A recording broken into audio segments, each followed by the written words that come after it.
and welcome to Viewpoints podcast, brought to you by Equiture, the leading provider of public safety software and training. We are an international leader in public safety training and technology, with products geared toward providing tools to help responders stay safe and educated. For those of you who are new to our podcast, we offer these products with a variety of guests geared toward public safety topics as well as monthly webinars. Today, we're going to talk to Deb Plummer. Deb, how are you today? I'm fine, thank you. Oh, we're so glad to have you on the show. I am just so excited for our guests to hear about the history of your dispatching and the evolution of dispatching. I just really want you to dive right in because I think our guests are going to be really surprised to hear how you started in dispatching. Yeah. Well, I appreciate you having me very much. I've enjoyed your podcasts so far. I listened to you for a 2.5-hour trip the other day that I had to go to my grandson's baseball game. And so I was on the turnpike literally taking little notes from one of the podcasts that I was listening to. So I appreciate what Equiture and you are doing for us. Well, I appreciate that. Yeah. So I started back in 1978, late 1978, and back then they were doing it from their home. And so I was asked at the time, my father-in-law, I had just gotten married, my father-in-law was the fire chief for the town that we lived in, and he was saying that they needed somebody else to help out with doing the dispatching. At that time, there was 3 of them that were splitting the hours 24/7 and covering everything. And so it was going to be helpful to add a 4th person. So I went over to what we then called the head dispatcher's house, 2 nights, and she gave me some training on what I was going to be doing and how to do it. And then they installed an antenna on the roof of my house for the radio. And I started talking on what we called then at the time a telemount, which was literally just it looked like a strange phone with no numbers on it, but you would pick up a receiver. There was a button on the receiver and you would just talk, and that was our radio. And then we had a red phone with no dials again on that, and that's how the 911 calls would come into us. And so all 4 of us could hear the calls at the same time. They would ring in to all of us. But we would meet the first of every month and decide what weekends we wanted and what days we were going to take. And so we had a schedule that we were on. And we would jump out of bed if the phone rang in the middle of the night, or just do it, you'd be in there all day. So I used to joke that I didn't shower a lot of times from Friday to Monday morning. So, because there wasn't even a break to do that, but you could be away from the phones. Okay, so you just packed a lot of information in there. So for our guests, and I'm sure you didn't miss it, you dispatched in the 70s from home. I did dispatch from home. Yes, I started in late 78. I graduated high school in 76. And so I was in an office environment. I didn't like that. And this opportunity happened to come along, and I thought, oh, I'm going to try this. And I fell in love and really have been in love with it ever since. The reason I think that is so funny or ironic, I started in the early 80s, but my mom was dispatching in the 70s in a dispatch center. And, fast forward into the pandemic era when, we were, with all of our technology, we were going to send dispatchers into a virtual environment because, of staffing needs. And here, back in the 70s, you had already done that. Yeah, we were already doing it. It was a full circle. Right, but it was different then, right? The technology we needed. Yeah, there was no CAD systems back then. It literally was those 2 pieces of equipment and pen and paper. And you would answer the call and get the information and then what we called tone it out. We were doing at that time just fire and EMS. So law enforcement had been being done down here at the county. And so we were doing just fire and EMS. So we would tone the fire department out from home and then stay up, take their times, give them their times at the end of the call. It was a much simpler time, but it certainly got the job done and in effect did the same thing that we're doing now with all of the technology and software that we use now. Okay. I was going to ask you about that. If you took law calls, if you had access to the state systems, the NCIC, but you didn't. It was prior to actual 911, so it was a 7-digit number, but our phone company, our local phone company had set it up that people only had to dial 911 if they didn't know the 7-digit number. So we would get occasional county calls, law enforcement calls, and we would just have to call them and give them the information. Okay. So fire and EMS calls, well, if somebody called and had a medical call and needed, like pre-arrival instructions or something like that, what were you able to do back then? There really weren't any pre-arrival instructions back then. That didn't come for several years after that. We didn't have pre-arrival instructions. So we would just give them the basics, can you gather your medications? That was done even back then. Gather your medications and unlock the door and they're on their way. But we weren't giving CPR at that time over the phone. So that's been a fantastic advancement to public safety. We were literally just, we would tell people to get out of the house. If their house was on fire, we would give those very basic instructions that are all part of protocols now. But it was very basic then. You said something about no showers from Friday to Saturday or Friday to Sunday. How long were the shifts? Yeah, we would each take a weekend. So there was 4 of us. So we would come on Friday night at 5 o'clock and we would stay on until Monday morning at 8 o'clock.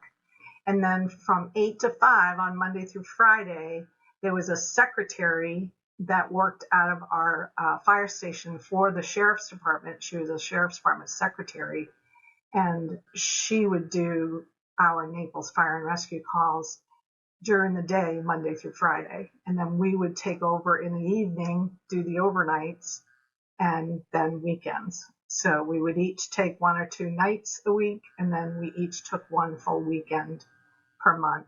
And then we would obviously cover each other if something came up and somebody had something that they had to do. Wow. But it was just the 4 of us. Wow. How did you listen to the radio? Now I can understand the phone ringing and waking you up out of your sleep. So you probably didn't have a lot of radio traffic unless you had dispatched them. So you were probably already awake when you had radio traffic. Yes, if they came onto something and called in, it would be just the same as on a mobile radio. Now, this telemount was basically a mobile radio. It just had, at the time, the 1 frequency.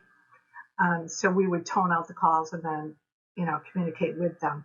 But they could also just call in something on that, radio in something on that telemount that we may have to give them out if they came onto a car accident, for instance. Okay. So you mentioned that you have grandkids. So how old were your kids when you were dispatching? Yeah, I hadn't actually started my family yet when I started doing this. But I decided to kind of supplement our income, my husband's and my income, by running a daycare out of the house. So I had several kids in a daycare during the week that I would take care of. And then I had my first son 2 years into it, and then my second son 2 years after that. So they were babies through the whole process and kind of grew up to it. They all knew, because that phone had a specific ring to it. So they knew, all of my daycare kids and even my kids, once they were old enough to understand, knew when that sound happened, everybody had to be very quiet. And it was really cute to see, a bunch of 3 and 4-year-olds literally just huddle in the living room where they could see and hear what was going on, and stayed very quiet. So I was able to do both, and that was my income so that I could volunteer for public safety. Wow. Volunteer. Was your dispatch position, that was not a volunteer position, or it was? It was a volunteer. So for 10 years, I didn't get any pay for taking calls and dispatching out calls. Oh my goodness. All 4 of us did that as volunteers. Wow. That is, I didn't know that when we first started talking. So yeah. How commendable. Yeah. It seemed normal at the time because back then, as you know, our EMTs and firefighters were volunteers as well. So it just seemed like, okay, I'm part of that team now, and this is my volunteer job. But yeah, it was a long time coming before we actually built a center, and I went into the center and started picking up a paycheck. Wow. So did that seem weird, to get your first paycheck for doing something you've been doing for 10 years? Yes, it did. Gosh. Yeah. So how did that happen? When you said the county picked up the law enforcement calls, what happened to bring the 4 of you who are answering phones from your homes into a PSOC? Yeah, it really got to the point where it was getting pretty busy. Nights were getting busier. The calls were coming more frequently. So it was getting a lot busier for us.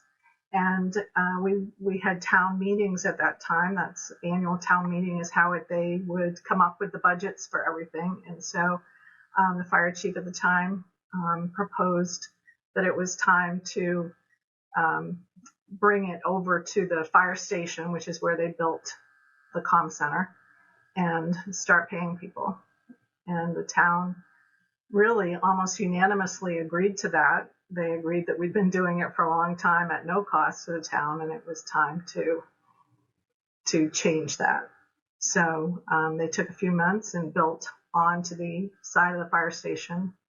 We had a substation, which is where the deputies would work out of, and then like a half door separated us from them, and then we had our dispatch area with a lobby where people could walk in and give us complaints or get burning permits or all the things that you have to do for the community.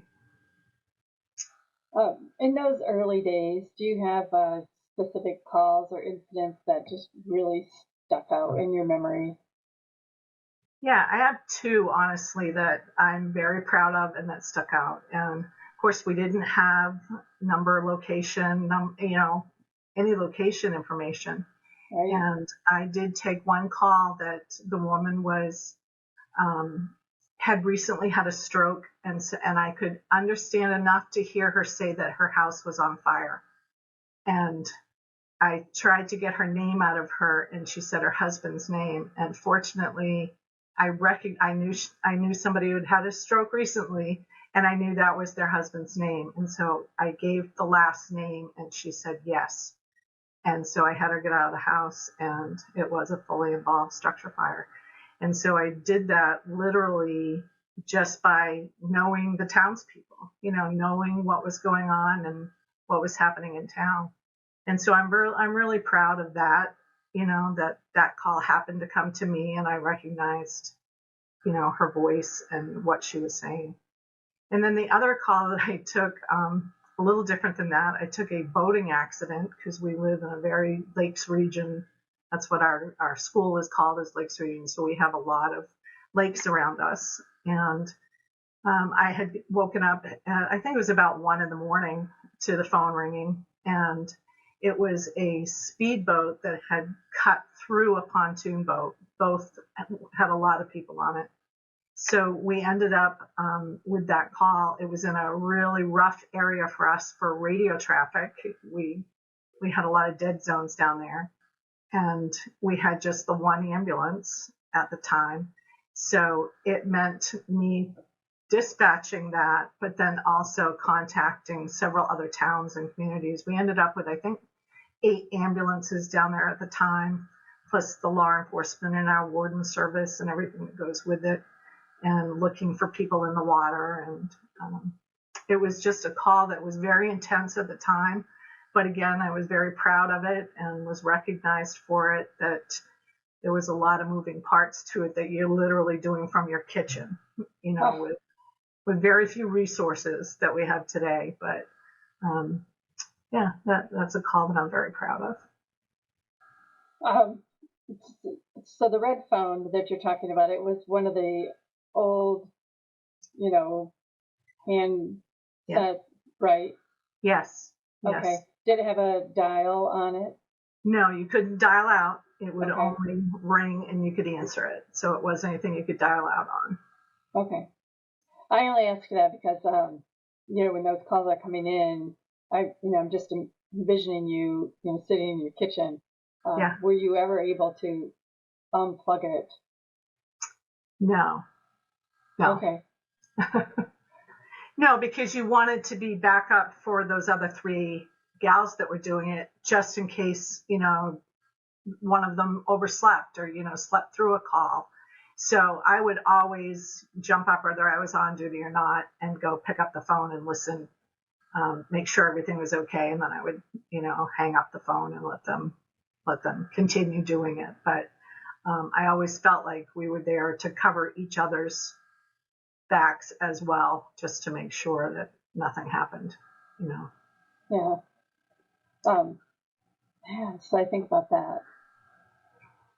I think about a call like that, like the boating accident, or even the fully involved structure fire.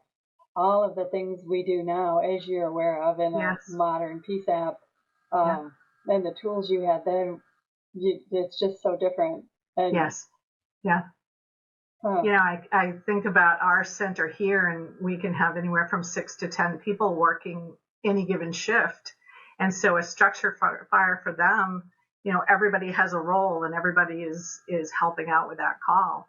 And back in, both in my volunteer days, but even in those days at Naples, it was just one person. We had a little more equipment once we moved over to the center, but it was still just one person working and trying to do it all. Right. And so I watched these guys out here doing just a phenomenal job. I'm so proud of them. But when I have one that go, wow, that was a lot, I think, you don't even know what a lot is. I know exactly what you mean. Most of them out there don't know what I did, before coming here. So they think, oh, she just came in as the deputy director. Right. So, it's fun once in a while to tell the stories, and hear the reactions. Yeah. So after you've been in the new PSAP for a while, what prompted your decision to step away? Yeah, it actually wasn't my decision. It was a decision, again, by town meeting vote. The county was really building the center down here and bringing in other communities, which was saving communities a lot of money, to be able to regionalize, a lot of money, better equipment, more training.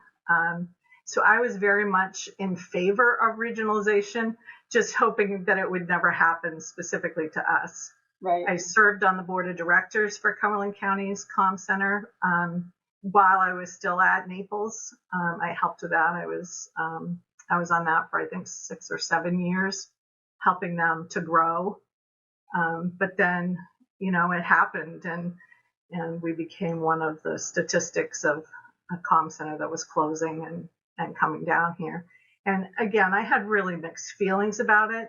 I understood why, because I'd been part of them growing, but I also knew that leaving that small town atmosphere, of knowing people when they call in, you would recognize them and you would know their names, or coming into the center, into the lobby, because they had just their spouse was having a heart attack, and they would just drive them to the fire station and come in, so you had eyes on so many different things. And so it's a different environment down here for sure, but I couldn't be more supportive or more proud of what our profession has grown into when it comes to the PSAPs, as opposed to just a one-person dispatch center. I completely understand, and I understand both sides also. You have the larger centers, the dispatchers are exposed to more and they can become more proficient because they have those call volumes. But you firsthand had experience with being able to recognize a name and know who those people were, with your structure fire, whereas in a larger center, that might not happen. Yeah. Chances are you're not going to know the caller. Right. So, I could see that would be hard. Yeah. It's funny, moving from the home dispatching, the volunteer dispatching into the center was such a happy and joyous time. We were so proud of the center that we had built. One of the other gals had come with me, and then we did some hiring of some new people. So we were training new people, and everything was new and fresh. And then when it came time to close, that happened on, New Year's Eve, because they wanted to start on January 1st. Right. So New Year's Eve, the whole staff got together, and we all sat together and cried and, ate snacks and waited for midnight, when we were literally physically going to turn everything over to the county and shut the lights out. Oh. And so to go from such a joyous time, when we moved in, to really, again, all of us understanding and thinking that it was the right move, but it was still, the end of that era and the end of what was a really close-knit group of gals with a couple of guys in there once in a while, but it was usually women that worked for me then. And so it was a tough night. And to be honest, I still live up there in that community. I don't go over to what was our dispatch center. It's now part of the substation. I don't go in there, anymore. When I walked out that night, that was kind of the end of that. And then I took, I don't know if you want to go forward with that, but I made the decision, because I was offered a job down here if I wanted to come down, but I really didn't feel like the time was right for me. And my son and daughter-in-law had just had my first grandchild, and they both worked. And I thought, maybe this is where I need to be, right now. So I did that for 3 years. I got up every morning and went to their house and took care of my grandson. And then my second grandson came along in that period. So I did that for 3 years. Felt like I gave them a good start to life, and still so close to my grandson. So it's an experience I would never have traded for a paycheck, because again, I was back to volunteering. Right. But then this opportunity came up. Somebody gave me a call from our board of directors and said, "Hey, Deb, there's an opening down there. What do you think?" And so I came down and interviewed and got the job, and I've been happy ever since. I feel like I've come back home again. That's good. That's good. Yeah. So you have a QA program. Did you start that quality assurance program when you went there, or was it? I helped grow it. It was already in place. So Maine is a little bit different with our PSAPs. Our PSAPs all fall under the state. So the state does the training for EMD, EFD, ETC, Next Gen 911. And then after they're signed off and done training, then they go at about 6 months for Metro NCIC training. And so the state pays for all of that. We pay just the salaries. They house us in a hotel, which is even nicer. We were going to the Criminal Justice Academy and staying in the dorms, but now we're in hotels for 40 hours a week for those classes. So the state does that, and part of that was they set the requirement that for EMD, which is what we had in the beginning, we had to do 100 queues every month on EMD and submit those queues to the state. And so all of the PSAPs have to do that requirement. And then it was just a few years ago that we took on EFD, and that was a little bit different. We don't have the same requirement because, as you know, fire calls aren't as frequent as medical calls. So we do about 50 or 60 per month of the fire calls, but those don't have to be submitted to the state. The EMD goes actually to our EMS, our Emergency Medical Services division of the state, and they take a look at it, compile all the state figures together, and then give us back reports. They don't do that for fire, even though they pay for the training. And then what I did start here, so EMD was already in play when I got here. What I did start here, we were having some real serious issues with addressing, wrong address. And so the director at the time and I came up with a couple of things. One, that we were going to do more queue on folks and see where those things were happening and correct people. And then we instituted what I called self-queue. So every month, every staff member pulls two, and it's their choice. They can do a law call, fire call, any call they want to do, but they pull two of their calls for the month, and they actually queue it themselves. No formal queue training for most of them, but they will kind of take that call apart, critique it, and put in a note what they think they could have done better, or was it a really good call. And it's surprising to see how many staff members, because this is volunteer, will pull together kind of a call that they felt like they could have done a little bit better. And so they're very honest in what they say and what they put out there. But it has certainly helped us. I feel like we're the best in the state.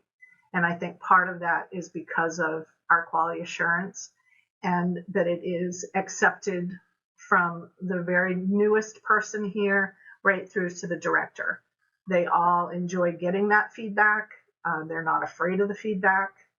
And I think it has made us, like I said, some of the best in the state. I would put my life in any of their hands out there. They're really good. It's part of your culture. Yeah. And we can kind of carry on to that. But the other thing, when I was saying that we had some addressing issues in the beginning, when I got here, it was happening pretty frequently. So we instituted a little bit more queue, but then we also put in place a policy that says every 911 call, you're going to ask, the address, but you're going to ask them to repeat the street name and spell it. And that was a little awkward at first because it was a change in what we did.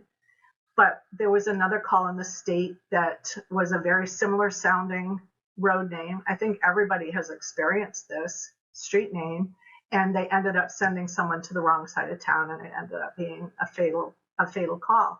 So we kind of took that lesson and said, okay, we're not going to let that happen to us. We're going to be more diligent with it. We're going to make sure they're going to spell it so we know if it's a sound alike, road, that we are checking all of the spots, the mapping, what the caller is saying. And we went from, like I said, several close calls. We never had one of those bad calls like I referenced, but close calls where we were on the wrong side of a street or, down the street from where we needed to be. And it was embarrassing. It was embarrassing for them. It was embarrassing for us. And we knew that we needed to fix it. And that was one of the ways that we fixed it. And I still think that it's probably one of the best policies that we put into play. And now it flows for most of them. It became a little bit easier. And we would get some criticism from the callers, like, just get the ambulance here. So that's where protocols, is really good, because you're saying it 2 or 3 times in that call. This isn't delaying. We're sending them.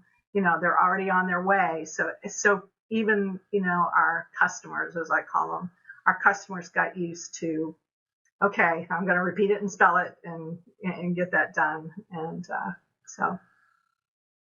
I'm glad you clarified addressing, because when you said that, I was thinking, the database was wrong, or, but you're talking about addressing, um, like dispatch error Yes. addressing. Yes. Yeah, I Okay. mean, as you know, a database can be wrong, but that's pretty infrequent. But either transposing a number or hearing something different than what they're actually saying, that can happen more frequently. And so we've Right. tried really hard to prevent that from happening. And I hate even talking about it. So far, we're successful with that. Good. Oh, how many PSAPs do you have in The your state state? has 17 Okay. PSAPs. Yes. Cumberland County has the most within the county. The city of Portland, which is our largest city in the state, has their own.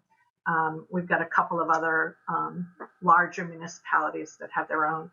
And then our agency does 19 different communities. So we do 5 small police departments, and then the majority are fire and EMS agencies. Okay. But there are 19 within the county that we do. I've been to Portland. Yeah. PSAP.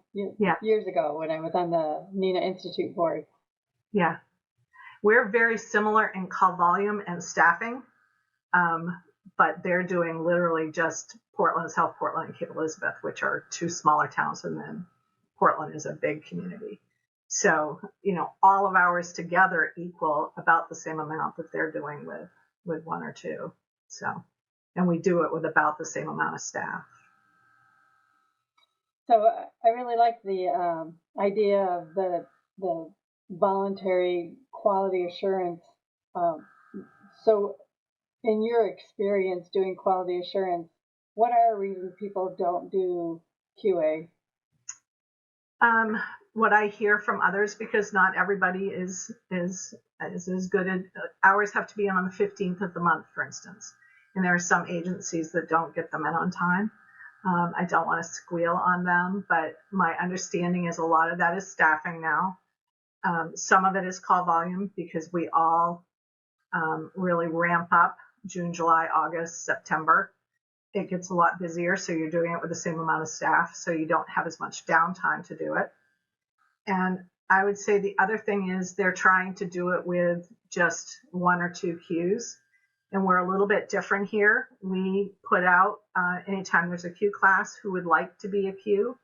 And so we currently, all of our supervisors have to be. So we have 7 built-in queues. And then we currently have 7 line staff that are doing it, again, because they wanted to be part of the queue team. So we are very fortunate, where most of the agencies only have 1 or 2 people. We have up to 15. The state pays for it, so the only thing it's costing us is that for 3 days of classes. We pay the salary, but the rest of it is picked up by the state. So it's kind of a no-brainer for me. When we decided to do it, everybody was like, "You're going to let line staff do it?" And I said, really, when you look at the program, it's supposed to be a peer-to-peer program. And so I think it works really well. I don't understand why more people don't take advantage of it. And I honestly think that it makes the call takers better call takers by being queues. They're hearing the really great call takers, and they're hearing the mistakes. So they know not to make them again. So I always think, even if somebody does it and only does it for 6 months or a year, we've gained somebody doing queue, but we've also gained a better call taker in the end. Right. So it's a win-win. I've heard that before too. You can't let a line level person do queues, but you train a line level person to become a CTO. Right. Yeah. So, right. And a queue program isn't at its core supposed to have punitive consequences associated with it anyway. So, it sounds like you really have a good handle on your queue program. We've never disciplined for queue because you're not supposed to, but I don't know why anybody would anyway.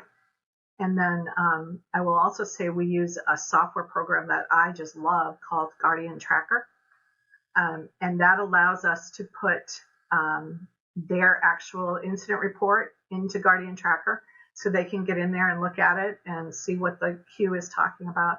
We do everything in that. Their training goes in there, their evaluations go in there. It's just a really great software program that the staff likes. I call it their personnel file that they can take with them anywhere they go. And, because discipline will go in there as well.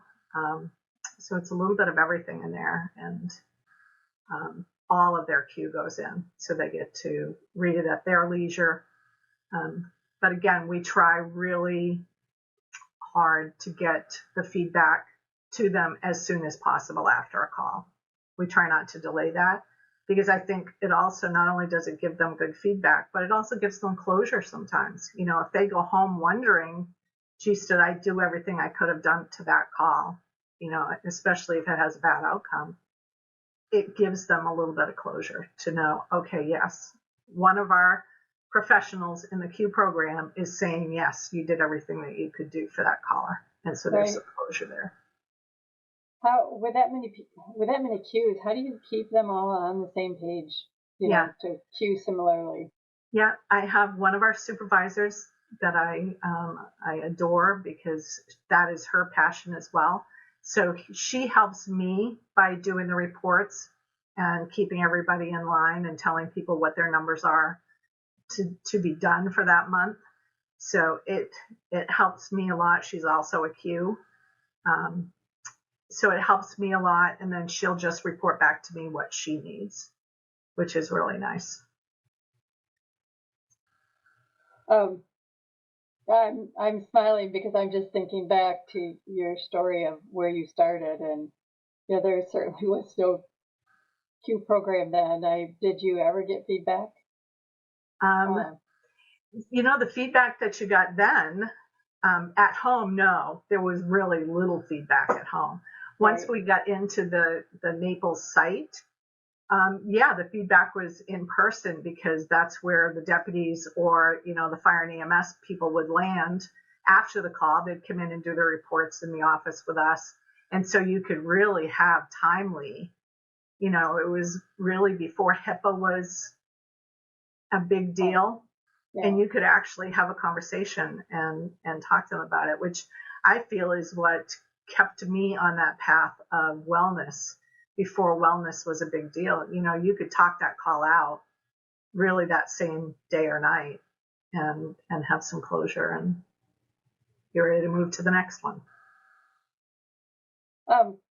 Your quality assurance program, do you have a quality improvement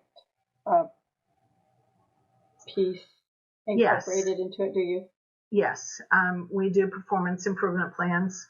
So if we do have somebody that has a low score, or even just a type of call that they're struggling with, we can do different variations of a PIP to help them to get quicker feedback, and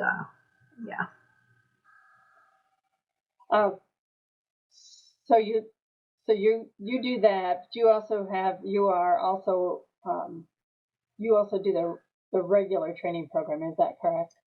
Yes, I set up the trainers with their CTOs, with their PCOs. Sorry. So I set up our trainers with their trainees. I oversee how that's going, checking in weekly to see how somebody's doing, and if they're progressing the way that they should. Again, it's another software program. It's all about the software now. There's some great stuff out there, but it's also time consuming, because they're doing daily reports and weekly reports, and there's 2 or 3 of us that are reading and signing off on those reports. And so it's great, but it's also something that's time consuming. And because of COVID, we lost a lot of staff members during that time period. So we were way down. We were forcing shifts like crazy. And so once we were able to really start training and getting people in here, at one time we were doing 5 at once. That's a lot for our floor, because as you know, putting them on the overnight shift, if it's a quiet center, doesn't really do them the same good that it does to put them on the busier day shift. But to have 5 out of 10 desks have a trainee and a trainer sitting at it, it's a lot of scrambling, but we've made it work. We've come out with some really good people. Both Melinda and I, Melinda's my director, Melinda and I really believe that of the bad that came out of losing so many people, we were able to rebuild, and the people that stayed and worked through all of that and gave up all their family time wanted to be here, and they're dedicated to this. And you just know that they're here for the right reasons, and this is their career. And so some good came out of that, but boy, it was a struggle for a little bit. And not everybody is done struggling. You know, like I said, some of our sister agencies like Portland are still not up to speed. I believe they're still using, is it Motivations? So they've got some call takers coming in from other agencies, other states, you know, to help them right now. And so they're just really starting to build back up. But I think it's been a rough go nationally for everybody. And we put some good things in place and really came out on top. I credit our director. She came in partway through this. So she's been our director for 3 years. She's been here through her career. She started, you know, as line staff and supervisor. And she's just done an amazing job for us, pulling in grant funds, you know, setting up things like we borrowed 2 command vans and put them out in the parking lot so that we could quarantine that way. You know, we could put somebody who maybe their spouse had COVID, but they still didn't, but we didn't want them mingled in with the staff. We had set up what was our conference room, has one space that has 911 in it. They could sit there, or they could go out in one of these 2 trailers and actually dispatch from there. And that's kind of how we did quarantine and got through it we never had an actual spread within the agency. You know, we had folks whose family was out or they were out with it, but thank you, we never had, you know, a real spread. And I credit a lot of that to Melinda and the things that she put in place to kind of keep us all separate. And the staff, like I said, we couldn't have done it without them. The 6 supervisors stepped up in such a huge way, covering shifts and, you know, doing what they needed to do. And in the end, it made us stronger. So the training programs are more extensive now than they were when you went to your lead dispatcher's house and for a couple nights. Do you feel that that's a result of technology or liability issues that the PSAPs have faced, or just changing times? I really think it's technology first. I think that not just everybody can do this job anymore. It's not just to sit down and next to somebody and learn it. And I think liability obviously always plays into it. So, Deb, technology has now advanced, as I said in the beginning, to the point where PSAPs are putting their dispatcher personnel back into remote positions, like in their home, like where you started. What are your thoughts on that? Yeah, I think we did what we had to do during this staffing crisis, and that certainly was one option. It isn't one that I would look for anymore, because I think to put them in their own homes, how do you manage that, really? You know, and it is a different time. It's great that technology has evolved to this space where you can actually answer a 911 call from home and log into your CAD system from home. You know, I log in from my house to CAD just so I can, you know, see what's going on, or if we have a big event.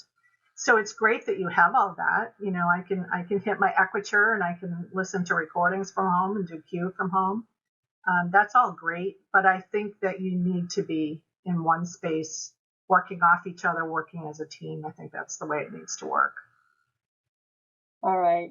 Well, thank you again, and we are really appreciative of your watching our podcast and your feedback on that. All right. Well, thank you so much. Thank you. you made this easy. Thank you, everyone, for joining us today. Please take a moment to check out our webinars each month and take a peek at our previous podcasts. You can find links on our website. And have a great day, everyone. Thank you for joining us.